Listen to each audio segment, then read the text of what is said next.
just wanting to take control of my financial situation and wanting to, set myself as an example to show how, hey, you can do this even with a 9 to 5 job. And I feel like we really lack that, I guess, role model or rhetoric in the online space because people tend to bash like working a 9 to 5. People tend to Yeah. say, hey, if you're working a 9 to 5, you're just wasting your life. And Yeah. Yeah. like, in my opinion, you don't have to hate your job. I think there are a lot of people who don't necessarily hate their job, but they can benefit from having an additional income stream. And I want to make sure that people who, still want to have their job or still want to work at their company, they can still build that additional income stream so that they will never be, overly or solely dependent on their 9 to 5 income. Yeah, I think that is exactly spot on. And I wanted to Mm-hmm. tease it out a little bit more because we Yeah. talk about pain and pleasure, right? Mm-hmm. And we feel a lot of pain on a daily basis. Like, Yeah. say, if you hate your job, a lot of people do, Yeah. they do it Mm-hmm. for the income because they need to survive. They need to Yeah. find a way to put food on the table to Mm-hmm. support their families, things like that. So, at what point does that pain become too painful? And what was that moment for you when it just became too much that you decided enough is enough? I need to Yeah. build an identity outside of this, and I need to work on my financial empowerment. Yeah. So for me, it was pretty extreme. I would say I'm a pretty extreme person to begin with. Like for me, it's like all or nothing. So Yeah. I remember when I quit my Big Four job, I already had another job lined up. I had income, I had savings. I could have afforded like a so-called luxury apartment, but I decided not to. And instead, I decided to live in my car because I did not feel like I deserved anything nice. Yeah, I heard this story on one of Yeah. your YouTube videos. Can you Yeah. tell us a little bit more Yeah. about that whole life, that Yeah. period? It was just such a low point of my life. And I think the worst thing that could happen to like someone's, mental health is feeling like you don't deserve anything good. And at that time, I did not feel like I deserved anything nice because I lost my only identity as a Big Four auditor. And so I spent a lot of nights, just zipped up in my sleeping bag and worrying about whether or not someone will attack me in my car and just like, I want to say a lot of self-reflection at the time. And there was like also no distraction because I can't fit that much in my car anyway. So it's just me, myself, and I with my sleeping bag all zipped up. And at that time, I just remember just since I was unable to sleep, I was worrying about, the fact that someone might attack me. Yeah. I also spent a lot of time just reflecting on what do I really want in life? What do I want to be known as? Do I just want to be a Big Four auditor or do I want to be something more? And at that time, I just had two keywords that popped up, after just self reflecting for many nights, and it was create and connect. I had no idea what they meant at the time, but I was just like, I want to create, I want to connect. And when I said those words to myself, I started tearing up because I'm like, oh my gosh, like this is what I really want to do. I couldn't care more if I, audited more public companies' financial statements. Sure. I don't think it would matter if I do it or someone else do it. I think, this is the kind of skill that people can be trained for. But then my inner true desire is to create and connect. And so fast forward to today, I'm just heading towards the direction of creating and connecting. And I really feel like just going back to the point of pain and pleasure, I really feel like for a lot of people, it actually takes them a lot of pain in order to, hit that light bulb moment and realize that, hey, enough is enough. Maybe it's accumulation of pain or maybe it's accumulation of disappointment for people to really realize that they want more in life than just a 9 to 5 title and just a 9 to 5 identity and salary. Yeah.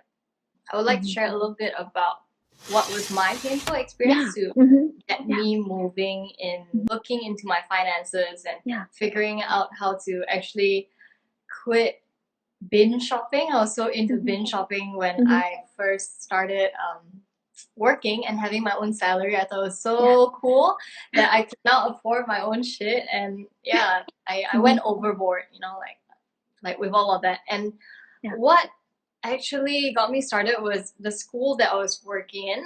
They had a lot of people who were talking about financial freedom, and a lot of the teachers were actually more than just teachers. The school's tagline is more than a school. And they even teach the students before they graduate about Robert Kiyosaki's cash flow and Rich Dad Poor Dad, and we played a board game, and then they have like aha moments, and they do the same for the teachers as well. So it's like across the board. So that is a really cool aspect of the school, and that's when I started to realize, hey, I need to have a look at more than one stream of income. And then, you know, I got busy. I was like, oh yeah, I would love to have passive income in rental property, as Kiyosaki says, but I never did the work. And then, you know, like time just flew by, and then I realized, hey, I am not doing anything, I'm not getting any results. It's natural, right?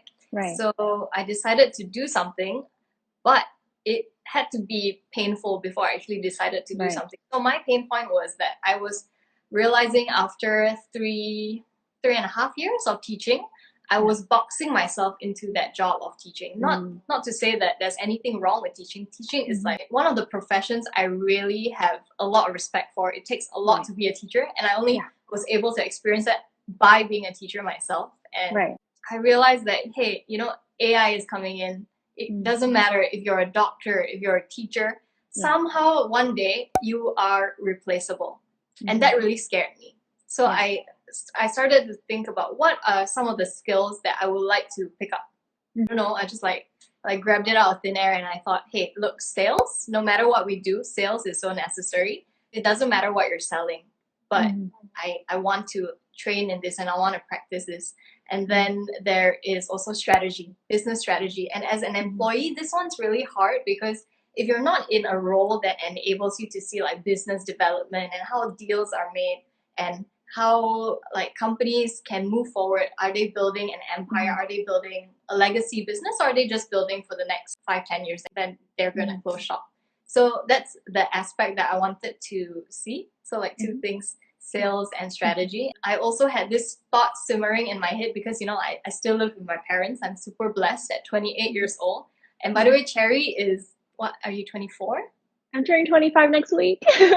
25, everybody. She's really young and she's super successful at what she does. And like, I think it's really important to figure out what this word success means to us, because it's different for everybody. It doesn't just mean you have a lot of income. It's very tailored to the individual, but we caught up in that word.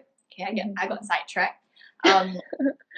So I was worried that I was so reliant on my parents that one day I felt so much fear that, you know, I can't support myself. So that's the pain that I felt. And the pain is going to look very different for everyone. And that really scared me, that one day, am I going to rely on my husband? Because that's not what I want to do.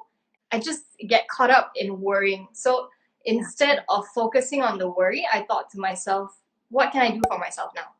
Let's really like hunker down and see, what can I actually do? What action steps can I take? And where do I want to go? And why do I want to do all of these things? So it's a lot of self-reflection. I guess a lot of people are not aware of this journey of financial freedom, independence, empowerment. It's a lot of reflection that needs to take place before we actually begin their journey.